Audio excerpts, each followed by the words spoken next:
Corporate में season चल रहा है भी अप्रेजल का। कई एम्प्लॉयज़ का अप्रेजल हो चुका है, कई एम्प्लॉयज़ अपने अप्रेजल का वेट कर रहे हैं।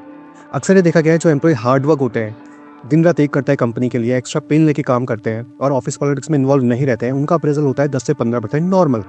और जो एम्प्लॉयज़ इसके उल्टा काम करते हैं, मतलब ऑफिस पॉलिटिक्स में इन्वॉल्व भी है, काम भी टाइम पे नहीं करते, मैनेजर की हाँ में हाँ मिलाते हैं, मैनेजर को वही बात बोलता है जो उनको पसंद आती है, उनका अप्रेजल होता है 25 से 40%। लेकिन हमारे इस वीडियो का जो टॉपिक है आज, वो ये नहीं है कि ऑफिस पॉलिटिक्स अच्छी है या बुरी।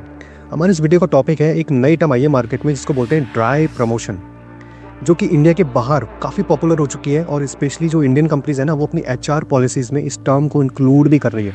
तो जानेंगे इस वीडियो में कि ड्राई प्रमोशन होता क्या है, किस तरह से एम्प्लॉय के लिए नेगेटिव है, इसके कुछ बेनिफिट्स भी है या नहीं। तो अगर वीडियो पे पहली बार आए हो तो सब्सक्राइब कर देना, चैनल को लाइक भी कर देना। तो चलो शुरू करते हैं।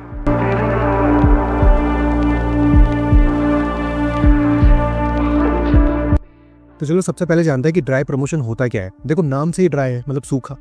अब मान लो आपके हाथ में अप्रेजल लेटर आता है और आप देखते हो कि आपको मैनेजर से सीनियर मैनेजर बना दिया। पहली लाइन में लिखा हुआ है कॉन्ग्रेचुलेशंस। आप हो गए खुश, अरे भाई अब तो सैलरी बढ़ गई 10-15%, 20% और मैनेजर का अलग से रुतबा। वहीं आप नीचे एक लाइन पढ़ते हो, उसमें लिखा हुआ था कि आपकी सैलरी नहीं बढ़ी है, केवल आपका रुतबा, आपका पद, आपकी डेजिग्नेशन बढ़ाई गई है।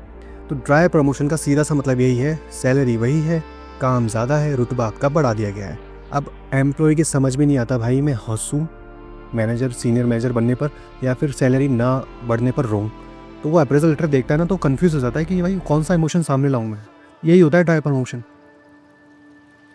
ड्राई प्रमोशन की शुरुआत हुई थी 2018 में अमेरिका से और 2020 में कोविड काल आते आते कई कंपनियों ने इसका यूज़ कर लिया। अब कोविड काल में क्या था कि कंपनीज अपने एम्प्लॉय को लूज़ भी नहीं करना चाहती थी, क्योंकि उनके बिना उनका काम भी नहीं चलता, क्योंकि जितना पुराना एम्प्लॉय होता है वो कंपनी के लिए एसेट बन जाता है। और कंपनीज के पास उस समय पैसे भी नहीं थे क्योंकि सेल बंद हुई थी। तो कंपनीज ने यूज़ किया ड्राई प्रमोशन को। उन्होंने सोचा कि एटलीस्ट उसको एम्प्लॉयज़ को मोटिवेट तो रखना पड़ेगा, तो उन्होंने क्या करा, उनका पद बढ़ा दिया, सैलरी उतनी कर दी। वॉल स्ट्रीट जर्नल की एक रिपोर्ट में आई एक फैक्ट है कि 13% जो कंपनीज है ना पूरे वर्ल्ड में, उन्होंने ड्राई प्रमोशन का यूज़ किया है 2024 तक, जो कि बहुत बड़ा डेटा है अपने आप में। अब अगर कोई ये सवाल पूछे कि ये एम्प्लॉय के लिए अच्छा है या बुरा, तो ये सवाल ही बेतुका है। ये एम्प्लॉय के लिए सबसे घटिया चीज़ है भाई, बुरी है, एकदम नेगेटिव चीज़ है ये। अगर मुझे आज कोई सेम सैलरी पे दुगना काम दे दे और मेरी जो मेंटल पीस, बच्ची कुछ मेंटल पीस है ना, वो भी खत्म हो जाए, ना मैं फैमिली को टाइम दे सकूँ, ना मैं अपनी पर्सनल लाइफ में कुछ ग्रो कर सकूँ, तो उस प्रमोशन का क्या फ़ायदा। और ये तो प्रमोशन भी नहीं है, ये तो रियल प्रमोशन भी नहीं है। देखो मैनेजमेंट का एक सिंपल सा कॉन्सेप्ट है, वो एचआर को ये बोल के रखती है कि आपको जितनी कॉस्ट कम करनी है ना उसकी एम्प्लॉयज़ की, उतनी कम करो। और एचआर का काम है ये, एचआर अपना काम अच्छी तरह से करेगा, लेकिन आपको ये देखना है कि आपको उस जाल में फंसना है या नहीं। अब एचआर अक्सर क्या करती है, जब ड्राई प्रमोशन देती है एम्प्लॉयज़ को और एम्प्लॉय पूछता है कि मेरी सैलरी क्यों नहीं बढ़ी है, तो वो आपको ये बोलेगी कि आप कंपनी की एसेट हो, आपको मौका मिल रहा है ऊपर लेवल पे काम करने का, टीम मैनेजिंग का, स्किल डेवलप करने का, आपकी स्किल डेवलप होगी इससे, है ना, soft skill and all that. तो ये उसका काम है, वो आपको पागल बनाना चाहती है। और एम्प्लॉय अगर उस जाल में फंस रहा है तो वो एम्प्लॉय की गलती है, ना कि एचआर की। तो आपको क्या करना है, आपको सिंपल सा देखना है कि आप जिस स्किल पे काम कर रहे हो उसकी जो आप सैलरी डिज़र्व करते हो उस पोजीशन पे, वो आपको बाहर मार्केट में मिल रही है या नहीं। अगर मिल रही है तो चेंज कर लो, और अगर नहीं मिल रही है तो एक बार अपने मैनेजर से पूछो जाके, अपने रिपोर्टिंग मैनेजर से, कि क्या मेरी इस सैलरी में थोड़ा सा इंक्रीमेंट हो सकता है, कि ड्राई प्रमोशन जो आपने दिया है मुझे उसमें कुछ इजाफा हो सकता है सैलरी की टर्म्स में। अगर ऐसा भी नहीं होता तो ट्राई करो, उस नौकरी को आपको एक्सेप्ट तो करना ही पड़ेगा, क्योंकि कुछ हर इंसान की, कुछ एम्प्लॉयज़ की ना मजबूरियाँ होती है।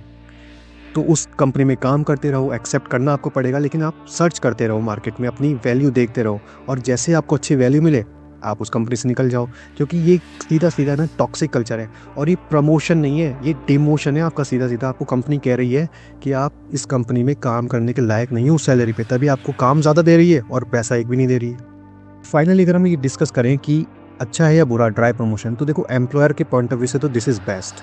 भाई कॉस्ट कटिंग हो रही है, उसका अच्छा खासा एम्प्लॉय जो नॉलेजेबल है, पुराना एम्प्लॉय है, वो रुक भी रहा है, पैसा भी एक्स्ट्रा नहीं देना पड़ रहा, तो एम्प्लॉयर के पॉइंट ऑफ व्यू से तो सब सही है भाई। लेकिन एम्प्लॉय के पॉइंट ऑफ व्यू से ये एक गलत रणनीति है। ये एम्प्लॉय जो है ना, वो पहले ही 9 to 5 की जॉब से परेशान है, पहले ही उसकी मेंटल पीस जा चुकी है। अब आप उस पर डबल लोड डाल रहे हो, प्लस उसको ये भी बोल रहे हो, जता रहे हो कि हमने प्रमोशन किया है तो आपको काम तो करना ही पड़ेगा। भाई ऐसा नहीं है, वो मशीन नहीं है, वो कोई रोबोट तो है नहीं कि आपने इंस्ट्रक्शन दे दिया और वो कर लेगा। उसके इमोशंस उसके सामने आएंगे और बोलेंगे कि मैं क्यों करूँगा एक्स्ट्रा काम। वो अगर वो एक्सेप्ट भी कर लेगा ना ड्राई प्रमोशन, बड़ी पोस्ट पे चला भी जाएगा, तो वो फिर काम चोरी पे आ जाएगा भाई। काम चोरी करेगा, वो नहीं करेगा, वो उतना ही काम करेगा, वो हो सकता है उतना काम भी ना करे जितना वो पहले कर रहा था। तो मेरे हिसाब से तो बहुत ही गलत टर्म है ये। इंडियन कंपनीज़ को सोचना चाहिए कि वो एम्प्लॉय को और किस तरह से मोटिवेट करे या फिर ग्रोथ के कैसे उनको चांसेस दे। तो मुझे बताना आप क्या सोचते हो इस बारे में, कमेंट सेक्शन में बता सकते हो कि ड्राई प्रमोशन इज़ गुड और बैड, क्योंकि आपका ओपिनियन भी मैटर करता है। और हाँ, वापस से रिक्वेस्ट करूँगा एक बार वीडियो के लास्ट में कि अगर आपको वीडियो अच्छा लगे तो शेयर भी कर सकते हो, लाइक कर सकते हो और कमेंट करना मत भूलना। इसी तरह के वीडियोस में लाता हूँ एवरी वीक। तो मिलते हैं अगले वीडियो में। टिल देन जय हिंद, जय भारत।